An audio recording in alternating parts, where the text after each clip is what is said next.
Nah, teman-teman semua ya, yang perlu kita pahami bersama bahwa membangun tim itu sesuatu hal yang pasti dan bahkan harus kita pelajari ya. Entah teman-teman itu dimanapun, karena hidup kita tuh selalu berorganisasi. Gak ada hidup kita tuh gak berorganisasi. Baik di sekolah, di kampus, di keluarga, di masyarakat, bahkan di tingkat paling kecil di keluarga kita adalah berorganisasi. Maka kita harus tahu caranya dan bagaimana kita mengelola organisasi itu dengan baik. Maka kalau seandainya kita bisa mengelola organisasi, membangun tim itu, kita akan mencapai target-target yang kita sepakati dan bahkan visi misi kita yang telah selama ini kita perjuangkan. Nah,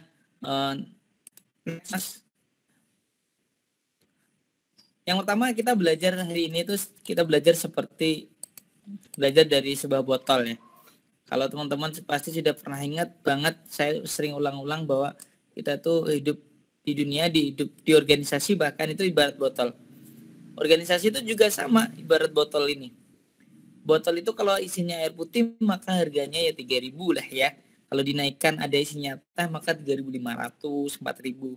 Kalau diisi jus maka harganya 5.000. Kalau diisi soda maka naik lagi.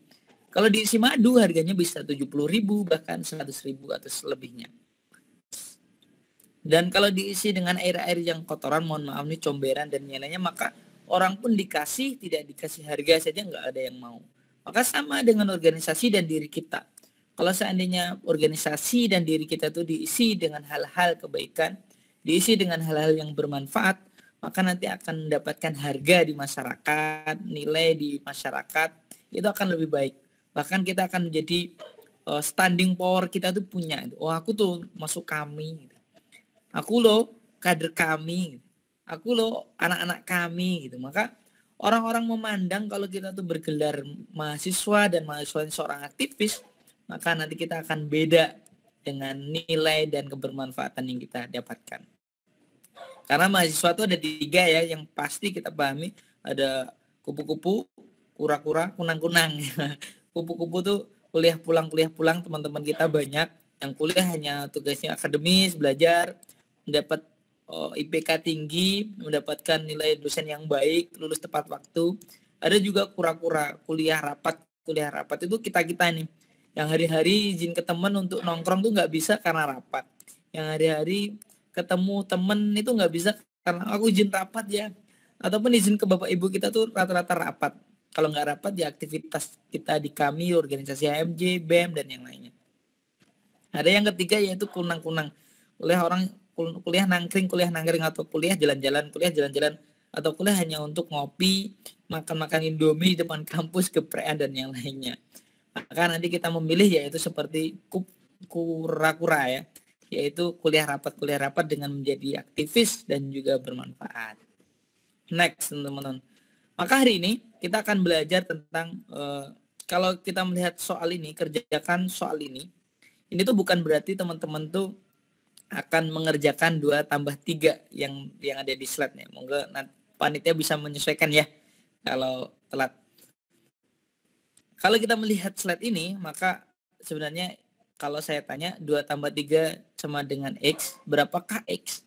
Ini tuh kalau saya tanya ini tuh pertanyaan atau penghinaan gitu ya.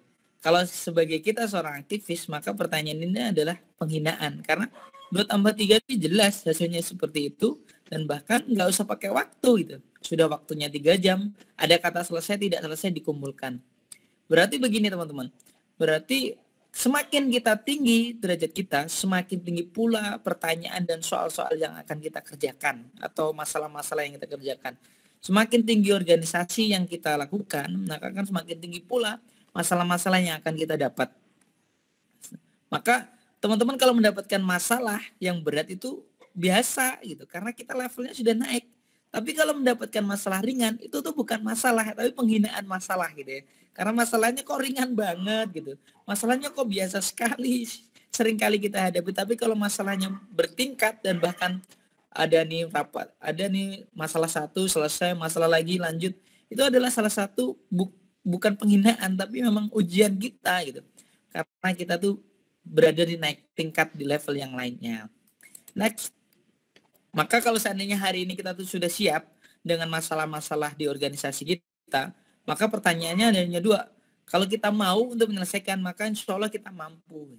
Karena ini sering banget kalau seseorang itu berpikir, karena sekali lagi hidup kita itu, hidupnya manusia itu rata-rata dipengaruhi oleh otak bawah sadar kita. Seringkali otak bawah sadar itu tuh kalau kita semangat hari ini maka akan semangat selanjutnya, atau bahkan satu hari itu semangat. Sama halnya teman-teman kalau seandainya mendengarkan musik pagi hari, maka siang harinya semangat, sorenya akan semangat dan yang lainnya.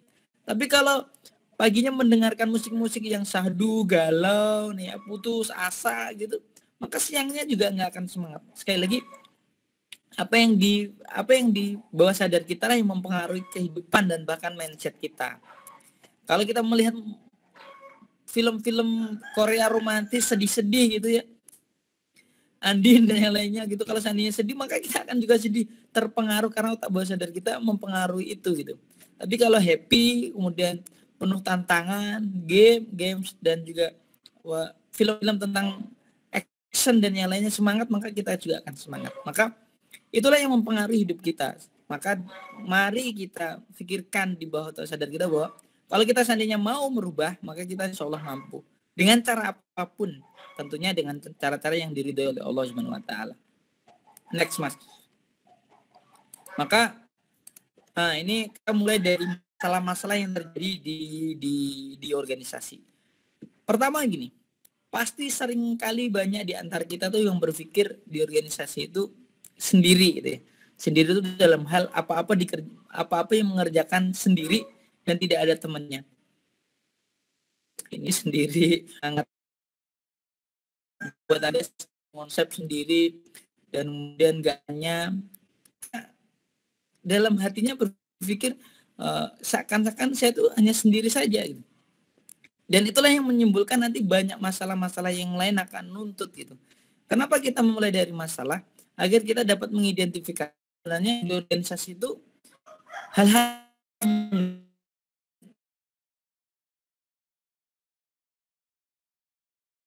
Tapi kalau saya masalahnya dan langsung bahas proses bahkan solusinya, maka kita nggak akan menyelesaikan masalah itu sendiri. Maka pasti rata-rata kita tuh, saya sering banget di BEM, di HMJ, bahkan di kami sendiri merasakan sendiri. Orang-orang banyak nggak aktif, orang dekat dulu kemudian menyingkir, orang-orang dekat dulu nggak percaya, dan bahkan orang dekat dulu sibuk. Maka seakan-akan aku kok sudah kehilangan sahabat yang dulu. Maka tenang saja gitu. Kesendirian itu juga nanti akan mendapatkan waktu yang tepat untuk bisa ketemu teman yang sevisi dan bahkan yang teman yang bisa mengajak kita ke dalam kebaikan yang lebih banyak. Next. Yang kedua, masalah yang kedua adalah seringkali kita tuh sesama kader nih, sama teman-teman kita tuh ada kata jaga ke. Ada di sini orang luar Jawa. Kalau bahasa Indonesia yang jaga ke itu apa ya? Bertaruh harap ya. Apa ya? Pokoknya gitulah. Sering kali kita tuh apa-apa kalau dikasih tugas proker nih, prokernya Mas Dayu contohnya, prokernya kesekjenan, dikasih tugas suruh ngonsepin, padahal punya staff, punya banyak teman. Kalau seandainya kita nggak disebut nama kita, nggak diberi amanah kita, nggak diberi ini lo tugasmu gitu, itu dalam hati kita pasti akan pikir masih banyak orang-orang yang lain, masih ada orang yang aktif lain di sana, atau bahkan masih dikerjakan orang lain, bisa nggak harus saya gitu. Maka kata jaga gini banyak banget beredar di pikiran-pikiran kita. Maka kalau seandainya ada amanah biasa saja gitu, mereka nggak langsung tiba-tiba aku aja, nggak, tapi masih ada orang-orang yang lain. Kemudian amanah yang datang ya biasa saja, karena jaga ke bahwa pasti dikerjakan orang lain, pasti dikerjakan teman kita gitu. Karena jaga kayak itu rata-rata di dalam hati kita nih ada, aku capek nih, ya udah biar teman aja deh, biar Mas Dayu aja deh yang ngerjain. Kalau punya kabit nih ya, kalau nggak punya kabit biar teman aja deh gitu.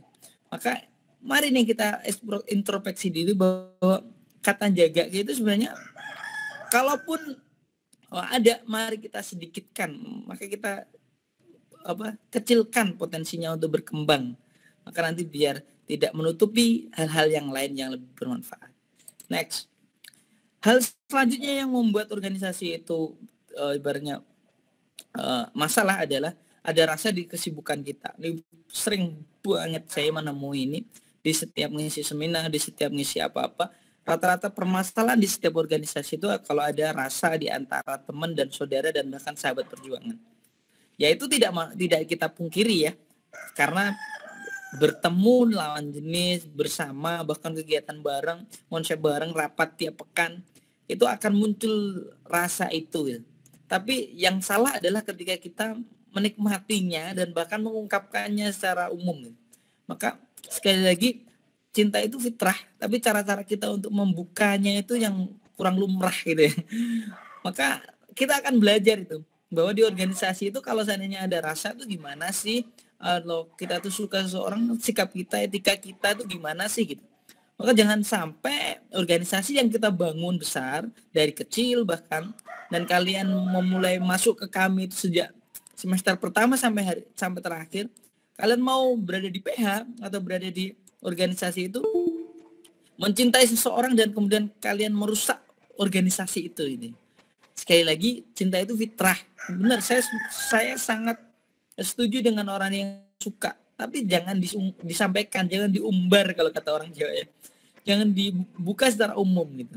Maka sekali lagi, kalau teman-teman suka, sama saya juga suka gitu. Tapi bedanya adalah kalau teman-teman membuka, saya tidak. Kalau teman-teman menceritakan, saya tidak. Kalau teman-teman itu merasakan dengan nyamannya dan bahkan sampai berhubungan, saya tidak gitu. Maka nanti teman-teman kalau ada yang begini, sekali lagi ini ingatan keras ya. Karena kerusakan awal di dalam organisasi itu kalau seandainya ada rasa dan kemudian nanti memendam rasa, dan rasa itulah yang menjadi besar dan bahkan tidak memperdulikan organisasinya, tapi memperdulikan rasanya itu sendiri. Maka hati-hati yang punya rasa ya. Jangan kembangkan, jangan hidupkan rasa itu sebelum waktunya. Nanti kalau setelah waktunya menikah, insya Allah nikmat. Next, Mas. Next, boleh. Yang selanjutnya adalah merasa diri kita itu seakan-akan nggak bisa apa-apa itu. Kalau kata sekarang tuh aku cuma untul bawang ya, remuan rengginang ya, es teh plastikan digantung ning ngarepan ya. Apalagi gitu, teman banyak itu. Mas Said, Mas Nafri itu bisa itu kalau itu begini. Maka jangan sampai ini kita di organisasi berpikir bahwa kita tuh paling buruk ya, paling jelek, paling nggak bisa, paling nggak soleh. Apalagi berada banyak sekali kader-kader kami itu yang nggak aktif karena aku nggak layak Mas jadi jabatan ini karena teman-teman saya solih-solihan. Saya nggak layak Mas di jabatan ini karena saya belum bisa memimpin adik-adik. Saya nggak layak Mas berada di jabatan ini karena saya tuh seakan-akan belum pantas, belum punya ilmunya. Tenang aja gitu. Semua orang memulai 1000 langkah itu dari satu langkah. Satu langkah kecil di mana dia nggak mampu, tapi karena dia mau belajar, maka dia akan bisa gitu. Karena mau sama dengan mampu, mau dulu aja gitu. Mau untuk mengemban amanah, mau untuk belajar, mau untuk berkontribusi, bermanfaat. Saya yakin kalau kita bisa begitu, kita nggak cuma jadi untul bawang gitu, jadi bawangnya gitu. Kita nggak hanya jadi remuan rengginang, tapi ya jadi rengginangnya. Kita nggak jadi es teh pastikan, tapi jadi blend tea mungkin, jadi jus dan yang lainnya. Jadi tenang aja, kita jadi apapun nanti jadi kader atau jadi anggota, santai saja gitu. Nikmati prosesnya, kedewasaan yang akan bertumbuh. Next. Nah, selanjutnya nih. Pasti banyak sekali kader-kader kita tuh yang mengeluh ya. Merasa kerja tak dihargai, bener ya. Sering banget. Coba teman-teman merasa kerja tak dihargai, kerja-kerja kita tuh masing-masing ngopo gitu. Aku kerja nggak diapresiasi, kontribusi tak diapresiasi. Apapun yang kita kerjakan tuh nggak bisa dilihat gitu. Merasa diri tak berarti. Jadi diri kita tuh seakan-akan nggak ada manfaatnya. Lalu berlahan menyendiri. Kita tuh menyendiri. Kok gini ya kami ya ternyata ya. Dan akhirnya hilang bak di telan bumi. Dan akhirnya kita keluar dari kami dan mengingat bahwa kami itu buruk manajemennya. Kami itu nggak bisa menjaga kadernya gitu. Kami itu nggak menghargai setiap perjuangan kader-kader yang ada di situ gitu. Kami itu nggak bisa membangun tim. Maka yang terjadi adalah nama kami lah yang buruk. Nama kami lah yang akan berkurang. Dan bahkan oh, nama kami lah yang akan tercoreng. Maka kita harus memahami masalah-masalah yang ada di diri kita dan diri kader kita, supaya kita bisa mampu secara baik. Nah, 10 nasib anggota sejati. Kalau ada PPT-nya, kalau nggak ada nggak apa-apa. Yang pertama, kerja keras sudah pasti, bener ya. Pasti kita tuh kerja keras. Nggak mungkin kalau anggota sejati itu nggak kerja keras. Kalau nggak kerja keras berarti nggak sejati dong. Yang kedua adalah salah dikit dicaci maki. Bener nggak? Merasakan nggak? Kalau salah sedikit tiba-tiba masnya WA, masnya negur dan yang lainnya. Yang ketiga, benar tidak dipuji. Kalau benar kita nggak pernah dipuji nih, tapi kalau salah pasti selalu diperbaiki. Benar nggak? Kita tuh ngapa-ngapain desain ya, contohnya desain gitu. Kalau selesai bagus ya biasa aja, tapi kalau salah diperbaiki, dievaluasi dan yang lainnya. Angkat-angkat galon salah ya gini loh caranya gitu. Nyari uang nggak bisa ya gini loh caranya, tapi kalau dapat uang banyak ya ditinggalkan. Yang keempat adalah izin dicurigai, benar nggak? Izin mas syar'i, oh kemana nih syar'inya gitu, oh kemana nih perginya gitu, jangan-jangan gitu. Yang kelima, mengingatkan malah dibully nih, sering kali nih, ayo sholat gitu, ayo puasa, ayo tahajud nih, sok-sokan Islam, sok-sokan soleh. Enggak sok-sokan Islam, sok-sokan soleh nih kamu gitu, sok-sokan soleh kamu mau apa-apa nih, mau nyari nama nih, mau cari muka nih gitu ya, pasti ya.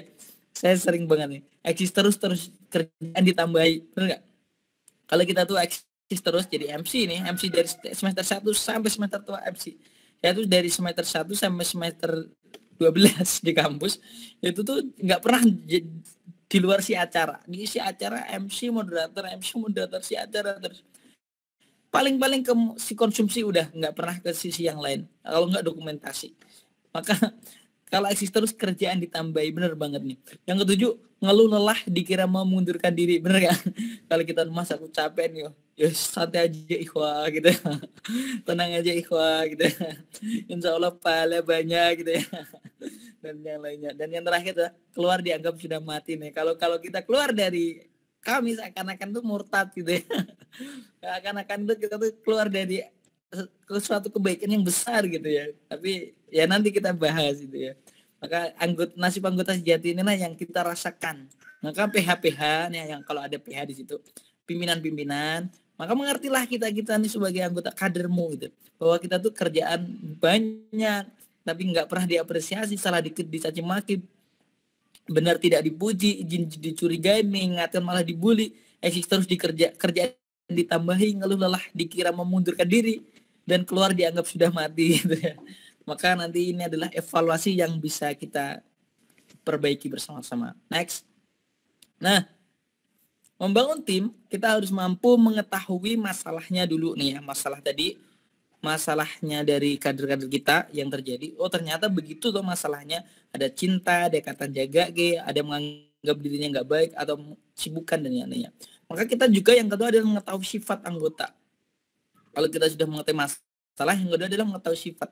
Sifat anggota itu ada 4. Yang pertama adalah menjadi beban. Beban itu maksudnya bukan dia tuh datangnya jadi beban, enggak. Tapi saat dia datang itu karena terbebani sesuatu. Contohnya, aku tuh rikuh lo nggak datang gara-gara ada Mase gitu.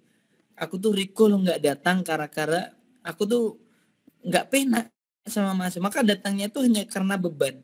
Mereka yang datang karena beban ini nggak akan pernah menikmati, karena datangnya tidak pernah menggunakan niat dari dirinya untuk belajar ataupun amanah di kampus atau amanah di kami. Maka beban ini yang harus diselesaikan. Jangan sampai orang datang ke kami itu hanya merasa beban. Aku ikut kami gara-gara mbak-mbaknya dulu DF-in aku, ngajakin aku, setiap hari di WA-nin, kemudian setiap hari aku nggak enak gitu. Sudah dikasih kos gratis, sudah dikasih tumpangan gratis, masa aku nggak datang? Itu hanya jadi beban. Maka tugas kita tidak hanya berhenti di beban. Maka ada tahap-tahap yang kedua. Yang kedua adalah kewajiban. Kewajibannya adalah orang-orang yang datang hanya karena rasa wajib. Contohnya ada agenda FKA gitu ya. Atau agenda sekjenan gitu. Contohnya. Ini ada training kesekjenan yang diagendai oleh sekjen. Maka wajib dong anggota sekjenan itu datang, atau dia itu sebagai kabid datang. Karena apa? Karena ini wajib, karena ini proker saya gitu. Maka kewajibannya datangnya hanya karena kewajiban. Maka ini juga jangan berhenti gitu. Kalau sudah merasa dia kewajiban, jangan sampai dia tuh pergi dan bahkan berhenti di situ. Boleh mereka itu hanya berdasar kepada kewajiban. Nah, aku sekjen kok, aku sekum kok, maka aku melaksanakan agenda ini begitu. Yang ketiga adalah pilihan. Mereka adalah bisa memilih bisa memilih kadernya atau memilih yang lainnya. Maksudnya itu adalah memilih, kalau seandainya ada agenda 3 agenda, dia tuh memilih 1, 2, 3, atau memilih ada 2 agenda berbarengan, milih kami ataupun milih organisasi intrakampus. Tapi dia memilih kami, maka dia tuh adalah sudah memilih di antara satu dengan yang lain. Ini pertahankan. Karena nggak jarang ya, kalau seandainya ada agenda di kampus atau agenda di kami, rata-rata banyak memilih agenda di kampus. Alasannya, kalau nggak datang di kami, maaf ada izin syuro di kampus, ada hal syar'i di kampus dan lain-lain. Maka kalau sudah memilih kami, itu pertahankan, jangan sampai disia-siakan. Dan derajat tinggi yang terakhir setelah beban, kewajiban, pilihan, derajat yang terakhir adalah dia yang mencintai, dia yang suka, dia yang rela, dia yang loyal, dia yang ingin terus bersama kami. Maka orang-orang di sini adalah orang-orang yang sudah sampai ke tahap dia itu mencintai kami, bahkan rela berkorban harta, waktu, pikiran, tenaganya, dan yang lainnya. Maka coba kita introspeksi kepada diri kita. Kita sudah di level di mana? Apakah kita hanya jadi beban, kewajiban, pilihan, atau sudah mencintai kami itu secara baik? Maka kalau seandainya sudah berada di kata pilihan, maka kita sudah aman. Aman berarti adalah kita tuh sebenarnya sudah satu titik sebelum cinta gitu ya. Tinggal kita tingkatkan saja, tinggal kita pelajari saja datang ke kami dan yang lainnya supaya nanti lebih akan menaikkan jenjang kita, yaitu berada di kata cinta itu tersendiri. Maka sekali lagi bagi para PH dan yang lainnya, dan bahkan kita semua yang hari ini ada, kita harus mengevaluasi diri kita berada di titik mana supaya nanti kita bisa menentukan apa yang harus saya lakukan ke depan. Jangan hanya berhenti di beban, kewajiban bahkan, tapi bisa kepilihan dan cinta yang bisa kita raih nanti di kami.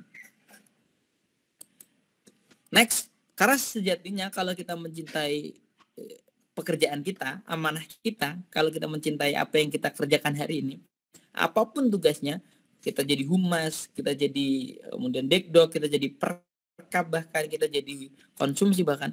Kalau kita mencintai itu, banyak sekali patah mengatakan, kalau kamu mencintai pekerjaan, maka pekerjaan itu akan mencintaimu. Kalau kamu mencintai organisasi, maka organisasimu akan mencintaimu. Maka itu akan timbal balik yang nyata. Maka seandainya teman-teman berada di organisasi, saran saya, jangan berhenti berorganisasi sebelum kalian mencintai organisasi itu. Sampai sekarang kalau saya tanya kami, wah, saya paling semangat itu.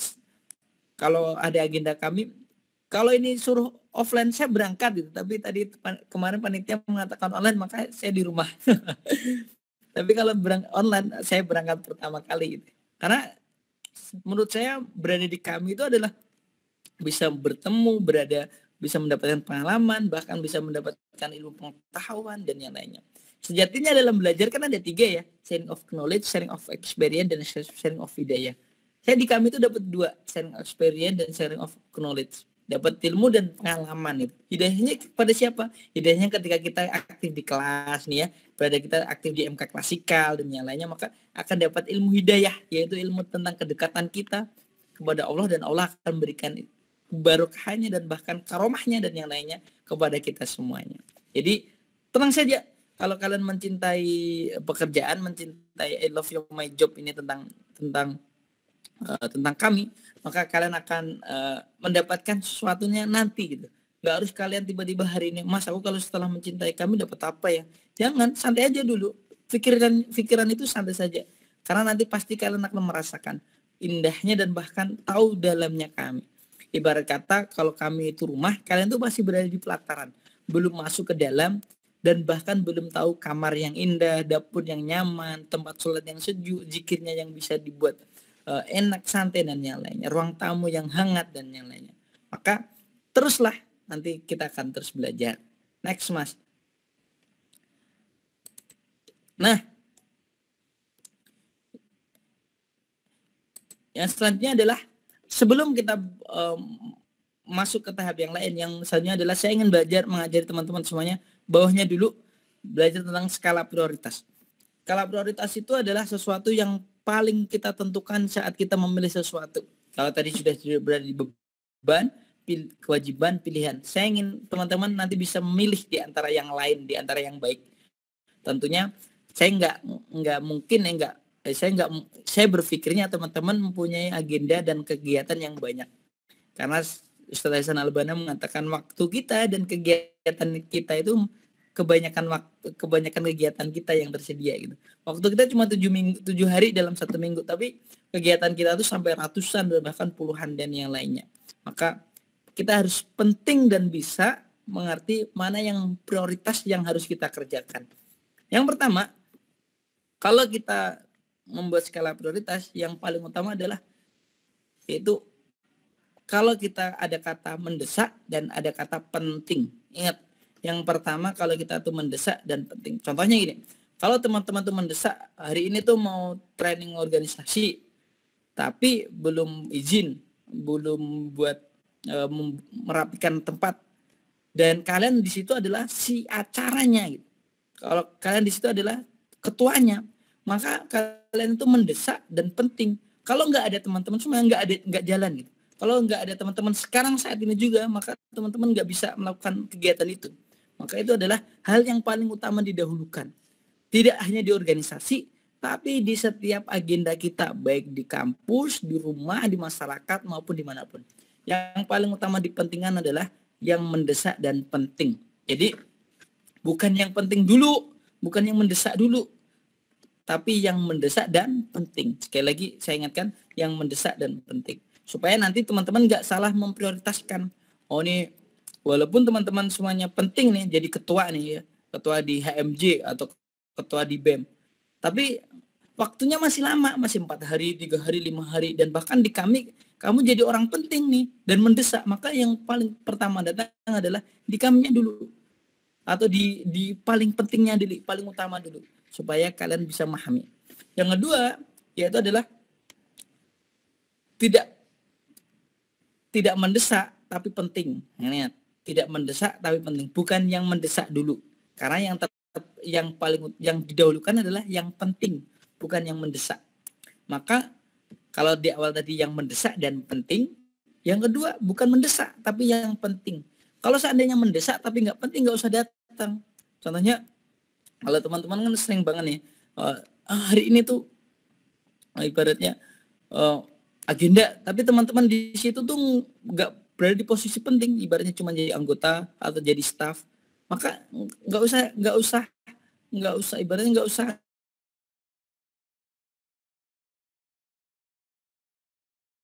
mendesak. Jadi yang pertama adalah mendesak dan penting, yang kedua adalah yang penting, yang ketiga baru yang mendesak. Jadi tidak penting tapi mendesak. Maksudnya urutannya paham ya. Jadi yang pertama mendesak dan penting, yang kedua penting dulu, yang ketiga mendesak, waktunya mendesak, yang keempat baru yang tidak penting dan tidak mendesak. Jadi kalian bisa memprioritaskan di setiap aktivitas teman-teman semuanya di kampus maupun di rumah. Karena saya yakin teman-teman tidak hanya mengikuti satu organisasi, tapi banyak organisasi, sehingga memprioritaskan itu penting banget.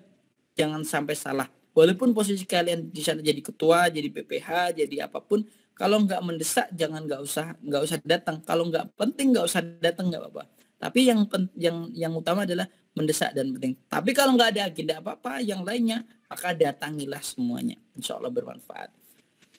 Karena menurut saya fokus itu bukan satu hal nih ya. Fokus itu bukan satu hal kepada satu organisasi, tapi serius dalam setiap hal.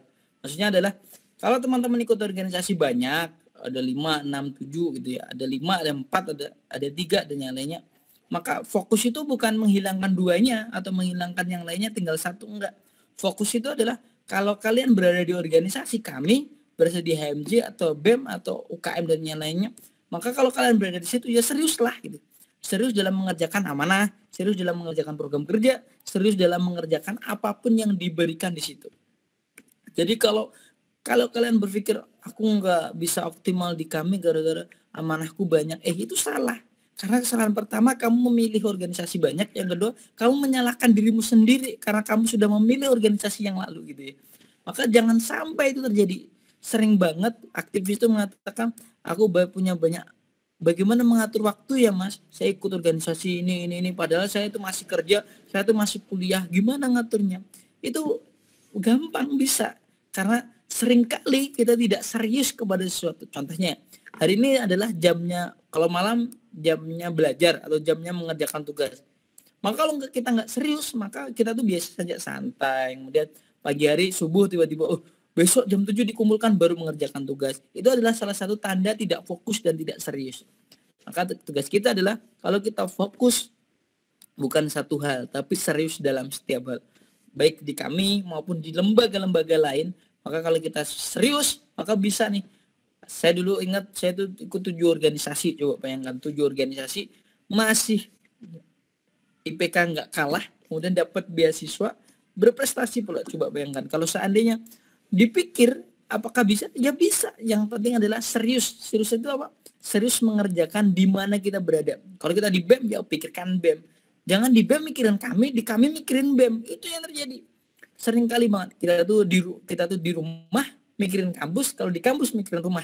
Kalau nggak hujan mikirin hujan, kalau hujan mikirin nggak hujan gitu ya. Kalau kita tuh berjalan panas banget, setelah kehujanan hujan terus gitu ya. Maka itu jangan gitu ya. Sama sekali kita tidak bisa mensyukuri nikmat Allah gitu nanti. Maka yang kita pikirkan hanya kekurangan saja. Ya Allah kapan sih nggak hujan? Ya Allah kapan sih mendung? Ya Allah sih panas banget, ya Allah terus gitu. Maka sekali lagi berada dimanapun kita, yang penting adalah kita fokus dan serius. Bukan berarti satu hal, tapi kita tuh ya ada di sini amanah kita kerjakan. Entah apapun yang terjadi. Kalau seandainya ada tugas, ya pikirkan nanti setelah itu gitu. Kalau kalian berada di kami mikirin tugas nggak selesai kaminya, tugasnya nggak selesai tanpa mumat gitu ya. Sering nggak gitu ya? Lagi kegiatan gini, tiba-tiba aduh tuh ada tugas, tapi nggak dikerjakan, cuma dipikirin aja, mumat gitu ya. Tapi kalau seandainya kalian, oh di sini kerjakan kami dulu nih, secara optimal, secara baik, maka nanti baru lanjutin tugasnya. Nah itu bagus. Karena sekali lagi fokus bukan satu hal, tapi serius dalam setiap hal. Paham ya? Jadi nggak enaknya online tuh seakan-akan bicara sendiri ya. Saya sering banget ngisi di online, guyu, tertawa sendiri, tertawanya ibaratnya lemot gitu ya, bukan lemot ya apa, pending gitu ya. Apalagi nggak ada yang ngidupin audio dan video, ya Allah seakan-akan berbicara kepada siapa. Tapi nggak apa-apa, saya yakin teman-teman bisa menerima. Walaupun saya juga nggak pernah tahu ya, teman-teman tuh di situ posisinya sedang PW atau duduk atau bubuk atau seperti apa, saya nggak tahu. Tapi yang jelas semoga teman-teman bisa mendapatkan materi ya. Baik, next Mas. Dan selanjutnya, karena sekali lagi, kalau seandainya kita berada di sudah tahu nih ya, pertama masalah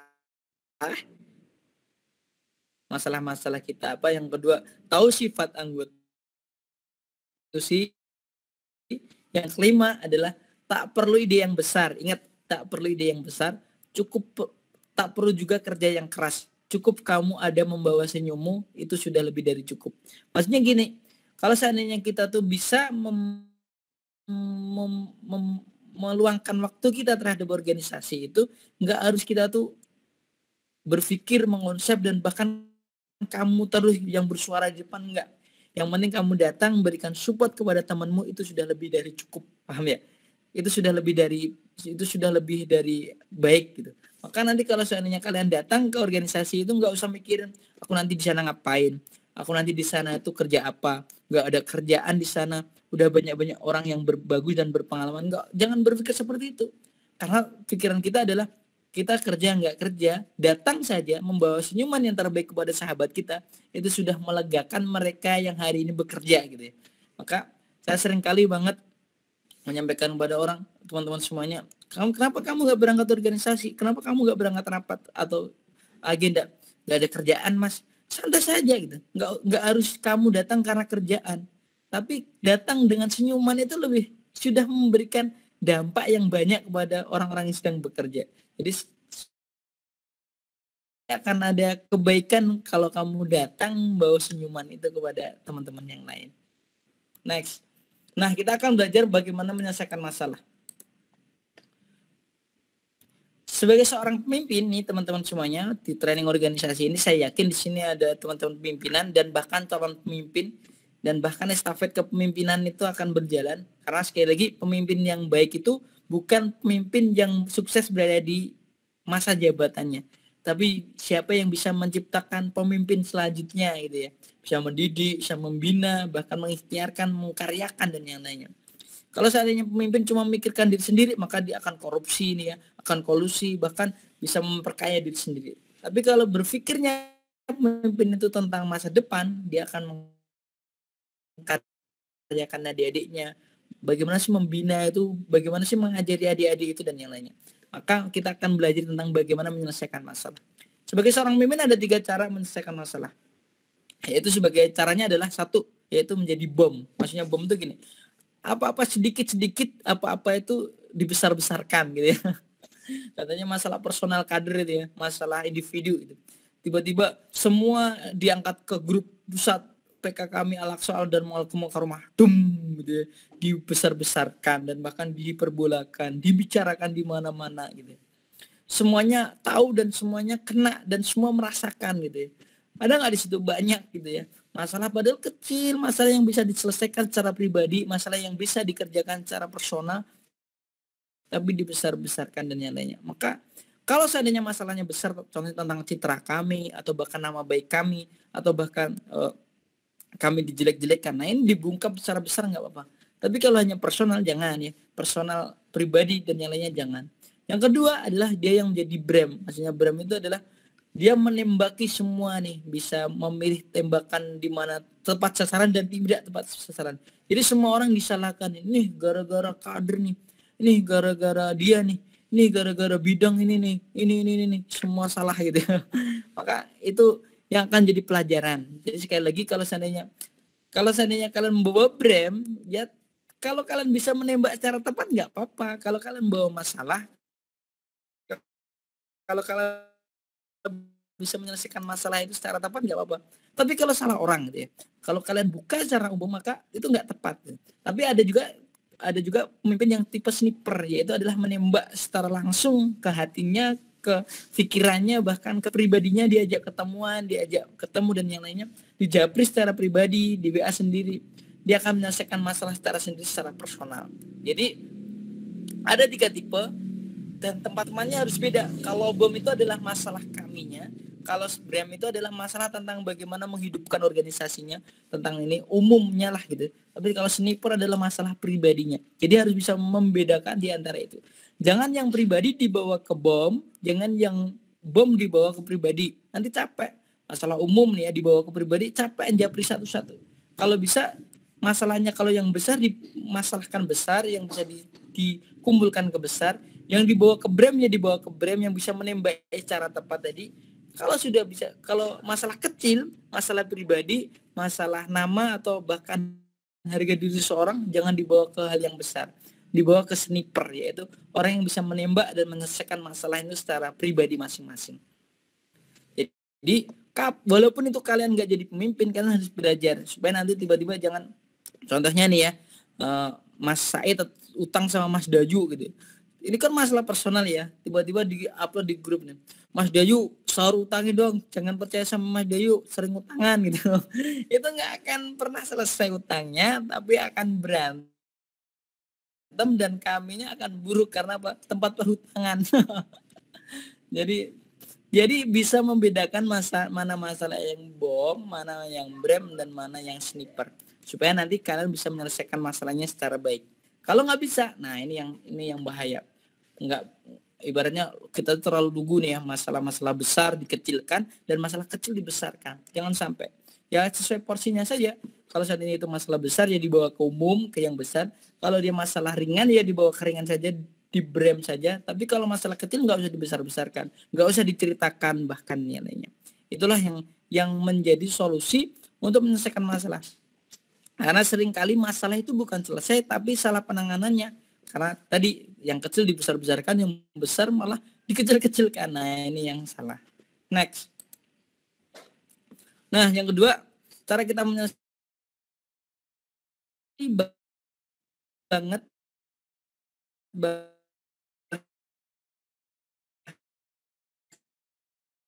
menyelesaikan rapat tapi tidak menyelesaikan masalah. Saya tanya nih, tadi syuro hasilnya apa Mas? Apa ya Pak? Munyer-munyer. Karena kenapa? Biasanya syuro itu kalau rapat itu tempatnya aju pendapat, bukan rapat tempatnya orang yang diam-diaman. Saya sering banget dulu, kalau semoga sekarang tidak, kalau rapat sama dengan perempuan, ibu-ibu, awat-awat ini, mbak-mbak ini, adik-adik, kalau rapat diem aja gitu. Kalau rapat nggak pernah ngasih ide. Kalau rapat pokoknya sikoh gitu. Kalau rapat samina wa ata'na sama yang ikhwan gitu. Menurut saya jangan banyak banget ide yang harus kalian sampaikan kepada ikhwan gitu. Ikhwan tuh mikirnya simple. Ikhwan tuh mikirnya nggak, ibaratnya yang nggak pernah difikirkan akhwat gitu. Ahwat-ahwat, saya mohon ya, kalau rapat sampaikanlah semua perasaanmu. Maksudnya jangan perasaan hati ya, tapi perasaan tentang bagaimana mengelola organisasi gitu. Maka rapat itu temannya adu pendapat. Kalau nggak, ibaratnya nggak rapat berarti nggak adu pendapat, maka itu bukan rapat, itu maksudnya. Jadi kalau seandainya kalau kalian rapat, maka sampaikanlah semua itu. Entah itu di ikhwan maupun akhwat, kalaupun kalian punya pendapat bagus, ya selesaikan. Jadi nggak hanya ibaratnya kita tuh ngikuh, mohon maaf nih ya, sikoh dan yang lainnya. Ya lagi kalau kalian bisa rapat, selesaikan masalah itu di rapat itu. Jangan sampai nih, saya kebanyakan akhwat tuh setelah rapat nih ya, cerita pada saya, kok gitu ya jelasinnya. Lah dari tadi kenapa nggak nyampein gitu, dari tadi kenapa nggak ngomong gitu, baru di belakang aku nggak penak sama dia. Maka ini harus kita hilangkan dan harus kita bumi hanguskan dengan nggak cuma ahwat, saya nggak nyalain ahwat tapi nyalain kita semuanya. Seringkali kalau contohnya nih ya, kalau saya memimpin rapat atau siapa yang memimpin rapat kan pasti menang ya, karena yang memimpin rapat pasti yang mengelola suroknya. Tapi yang nggak memimpin rapat, dia pasti juga ikut sampai nawatokna, mengikut dan yang lainnya. Maka ini kurang baik sekali lagi. Kalau nanti yang ngomong itu hanya ketuanya saja, itu bukan rapat, tapi ceramah. Jadi kalau seandainya yang rapat datang cuma dengerin, itu bukan rapat, itu namanya mau balik tablik, itu tablik akbar. Jadi kalau rapat tempatnya aju pendapat. Jadi kalau rapat itu saingan ide, debat-debat, ya santai saja. Nggak usah tiba-tiba, sini awat tuh kendelmen ya. Nggak usah, santai saja. Saya dulu pernah rapat sama teman-teman pergerakan lain, kalau sama apa aja biasa saja. Mereka kuat, mereka gini, nggak apa-apa, santai aja. Tapi kalau di belakang malah ngomongin kita, itu yang salah. Tapi kalau di rapat ngomongin kita nih, Mas Agil ini kurang gini nih, Mas Said itu kurang tegas dengan menyelesaikan ini, nggak apa-apa, lebih bagus daripada kalian bawa di luar, bikin forum, grup lambe turah atau admin dan yang lainnya, kalian gosip di situ, nah itu menjadi masalah. Jadi kalau kalian sudah rapat, selesaikan masalahnya. Jangan sampai membawa masalah di rapat, di luar rapat. Ini sering banget. Dan bahkan ibaratnya kita tuh membawa sesuatu yang buruk dari rapat itu keluar. Coba ada nggak kader kita tuh yang nggak rasan-rasan tentang kami? Yang PH ngerasani yang staff ngerasani PH. Semua rasan-rasannya. Yang ahwat ngerasani Ikhwan, yang Ikhwan ngerasani ahwat. Ya wes lengkap, bukan kesatuan aksi tapi kesatuan gosip ya. Maka sekali lagi kalau ada forum, ada syuro, selesaikan ya. Jangan sampai ditunda, dipending dan bahkan selesaikan secara luar. Ingat kata-kata Ustadz Hasan Albana, dalam hal kita sepakati, mari kita dukung semaksimalnya. Namun dalam hal yang kita berbeda, mari sama-sama berlapang dada. Santai saja. Kalau sama ya yes, setuju, aku kita dukung. Kalau enggak ya santai saja. Rumah itu dibangun bukan karena botol atau semen atau pasir sendiri.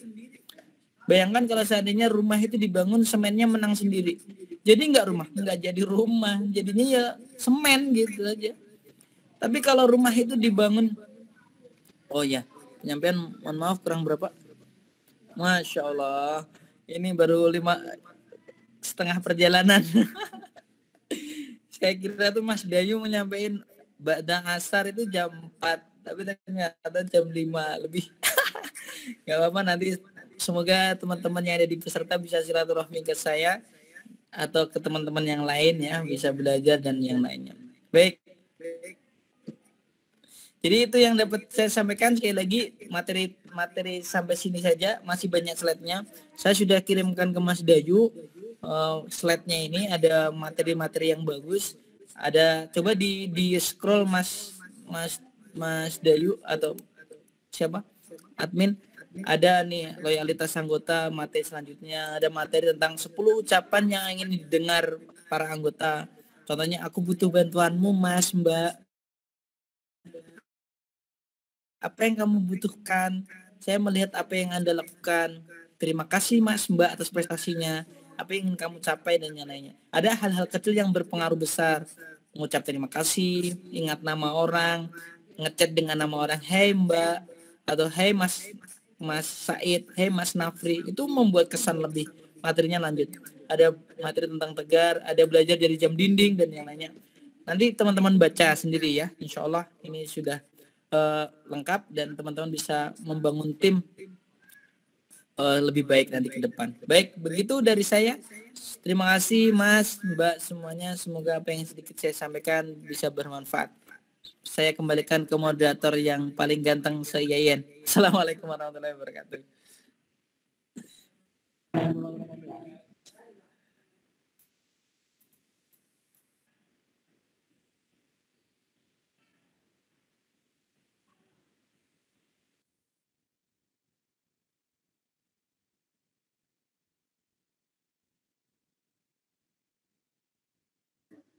Oke, terima kasih Agil yang telah menyampaikan terkait materi team building pada sore hari ini ya. Jadi itu tadi teman-teman semuanya terkait pemaparan dari Agil ya, terkait bagaimana membangun sebuah tim.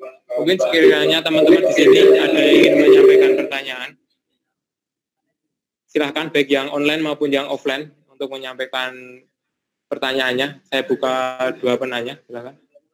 Silakan Agilah untuk menyampaikan pertanyaannya, bisa di on mic ya, di Google Meet, silakan.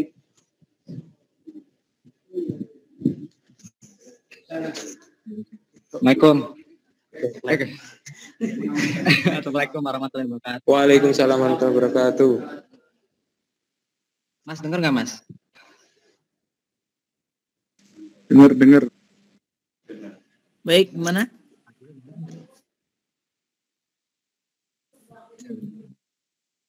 Mas mau tanya nih. Iya. Anu kan kalau dalam organisasi itu bahasanya apa ya? Lebih banyak kayak apa sih? Hablu minanas gitulah ya. Terus aku pernah dengar kayak di YouTube gitu, ada orang bilang sebelum kita mengisi kebahagiaan gelas orang, isilah kebahagiaan gelas kita sendiri gitu. Nah itu kita gimana ya? Maksudnya kan apalagi kan kayak anak, terutama ya untuk kader bidang kaderisasi gitu lah kan, lebih banyak ke ngurusin orang lah, ngurusin kader-kader gitu. Mau yang tua, mau yang muda juga gitu kan. Nah itu lebih baiknya gimana? Mengisi kebahagiaan kita terlebih dahulu, apa ngikutin amanah kaderisasi terlebih dahulu gitu. Biar hati khas tuh gimana sih gitu loh. Kadang-kadang kayak apa ya, kita tuh belum lagi bad mood gitu, terus tiba-tiba ada suruh-suruh di organisasi apa gitu, suruh nganuin bocah ini, terus tolong di kader teman-temannya, dan kan kita sendiri kayak gimana gitu kan, jadi jatuhnya nggak ikhlas tuh. Itu gimana dong ngatasinnya?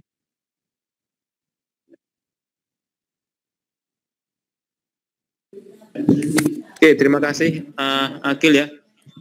Ini langsung dijawab atau tampung satu lagi Pak Agil? Jawab langsung aja.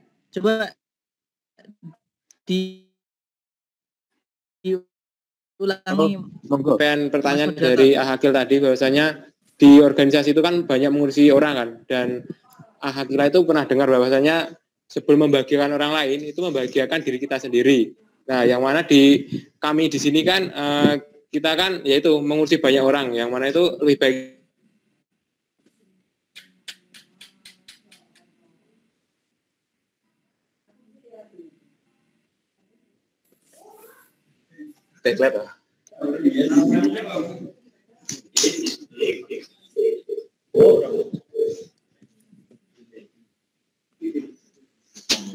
monggo Ahakil.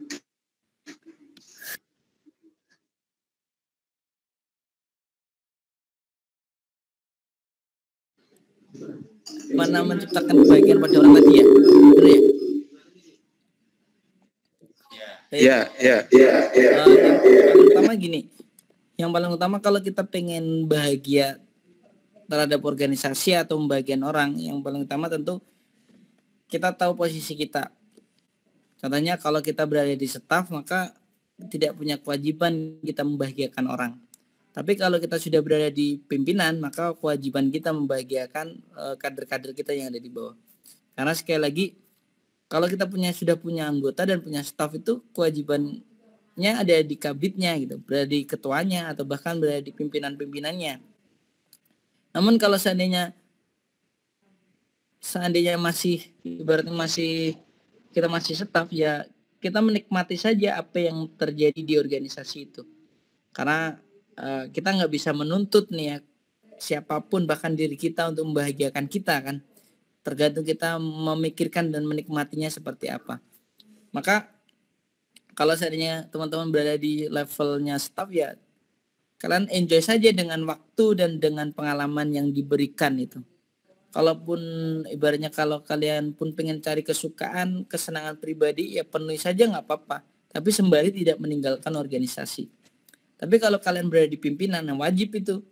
Karena amanahnya berada di pundak kalian dan kalian membawai adik-adik, kalian harus mengasih contoh, kalian harus membawa nama baik dan yang lainnya. Maka itu perlu banget dan bahkan sangat-sangat dianjurkan kalian membahagiakan. Manajemen kebahagiaan. Kayak lagi, tim yang kuat itu nggak bisa dibangun dengan kebahagiaan yang lemah. Tim yang kuat itu bisa dibangun karena kita bisa membahagiakan orang lain. Bahagianya Mas Syuhada, Mas Bagus, Mas Azan gitu beda dengan kebahagiaan Mas Kolis. Ada yang bahagia cuma dijajain cilok, ya dibawa ke Pak Catur sudah bahagia. Ada yang dikasih mie ayam sudah bahagia. Tapi ada juga yang hanya dibawa ke waduk cengkle, ada ke Tawangmangu, ada yang bahagia.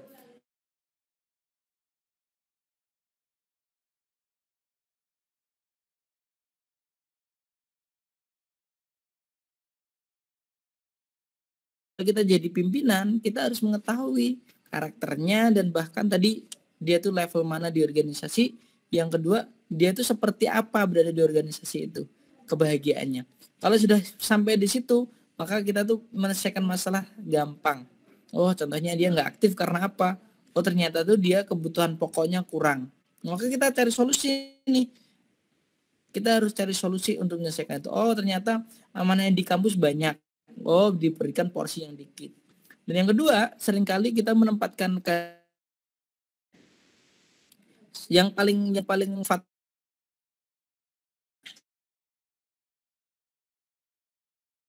contohnya kalau kita suka sesuatu tentang desain, maka tempatkan di mana.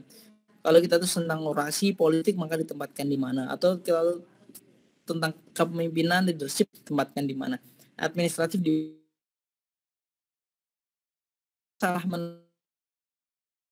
sulit terjadi komunikasi antar staf dan bahkan apa yang dilakukannya itu tidak disukai di organisasi itu. Maka kalau mau menumbuhkan kesukaan di staf, jadi pimpinan, letakkan mereka di posisi yang paling menurut mereka baik dan sesuai dengan potensinya. Berikan yang terbaik dengan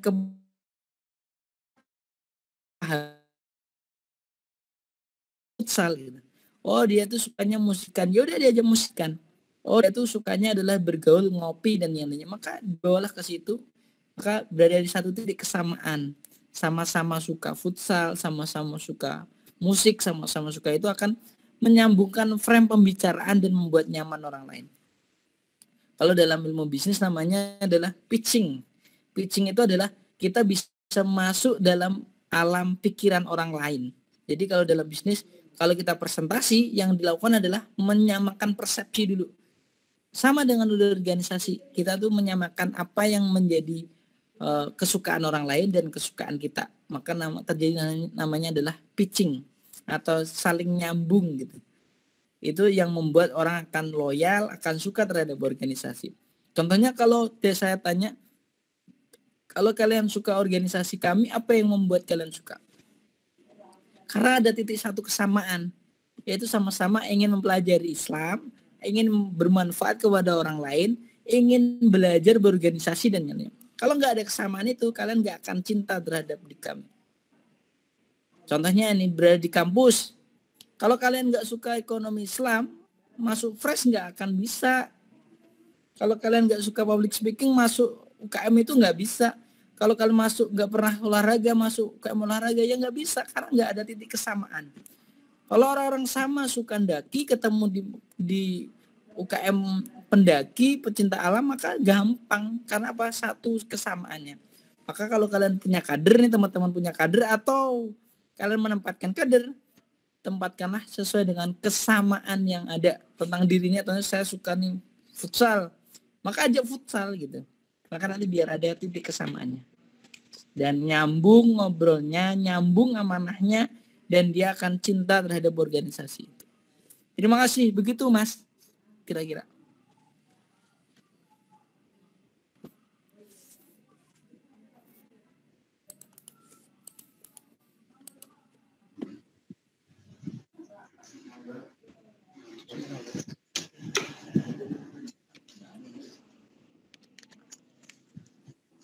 Oke, terima kasih Pak Agil, karena juga mengingat waktu ya, mau azan maghrib. Mungkin boleh minta closing statement dari Pak Agil terkait team building yang sudah Pak Agil sampaikan di sesi sore hari ini, sesi kedua di training organisasi kali ini.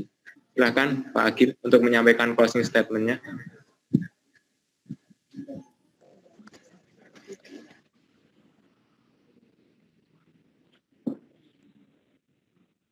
Baik, di closing statement saya berada di slide terakhir.